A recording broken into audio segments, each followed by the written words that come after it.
The clip that you're about to see is a sample of my corporate governance seminar.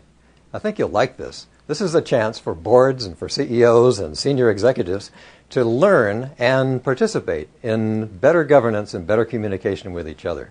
I've had 40 boards of experience. I'm currently chairman of 6 of them. But from these experiences over the years, I've gained so many stories, and it's so much fun to tell them.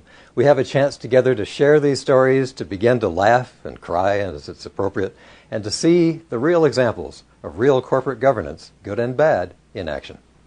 Can I go off before telling you the next one and tell you about that chief programmer that I instructed to make the new program happen? I love this story. And this is one that has nothing to do with context, but everything to do with us as angel investors. His name is Tom Schoenoff. Tom Schoenoff had been recruited, I recruited him personally, from one of the hotels where he was a night auditor who knew some programming from his college days. And I saw he was trying to play with my program, and that was a good thing. So I brought him from Tulsa, Oklahoma to Los Angeles and taught him a little bit more, and he was a fast learner. And he became the chief programmer as the company grew from maybe 40 employees at that point to the 233 I just mentioned. And at 233 employees, he and I'd have about a lunch a week, and he'd say, I really don't like programming. I run 26 people. I realize I am the chief architect now. You have given me all of this, but I really want to be a marketing guy. And he has some great marketing ideas, but 26 people, 2,000 hotels.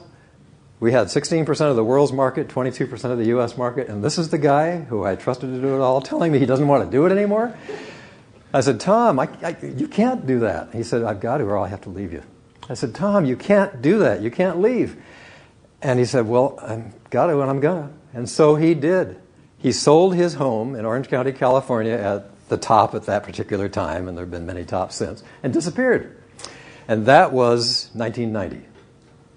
Now I have a story for you that has nothing to do with context, but it's fun to tell anyway. I keep this with me in my journal book, and the journal book is my time management tool. And I'm going to read this to you. This is the original email I received on, just a moment. I mean, it's so original, it's back when I was on AOL, so you know how long ago this was. The date was August 26th, 1995. AOL mail, okay? Real thing. Hello again, Dave. After looking around a lot, I've ended up as employee number 7 at a Seattle-based internet retail startup called Amazon.com. He goes on to tell us how he's the head of marketing and how every day he and Jeff and the other 5 employees stop and pack books so that when UPS comes and the post office gets delivered, they all get it done. And it is, he thinks, the most exciting thing in the world. And he says, I'm looking at my stock options and counting the days. You ought to look at what we're doing. The founder is in round 2 of capital seeking. And if I had the minimum $100,000, I'd buy in.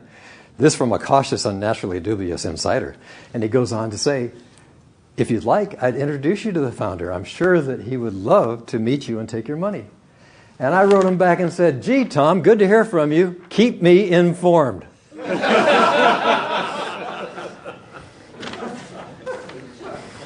And that's why I keep this email, because it is perhaps one of the more humbling experiences. Number 3, CEOs, surprisingly, are often isolated without a board, and isolated when they need the help most. And number 4, no one CEO, good as he or she may be, can do it all well. That board is the leverage that the CEO needs. So, for credibility, for fundraising, for the ultimate liquidity event, I've given you some examples. Boards are valuable in every way that you can imagine. And who was it? Yogi? Who said a nickel ain't worth a dime anymore? It sure was Yogi. He said it. He meant it. I understand it. We as investors sure have a feeling for that, don't we?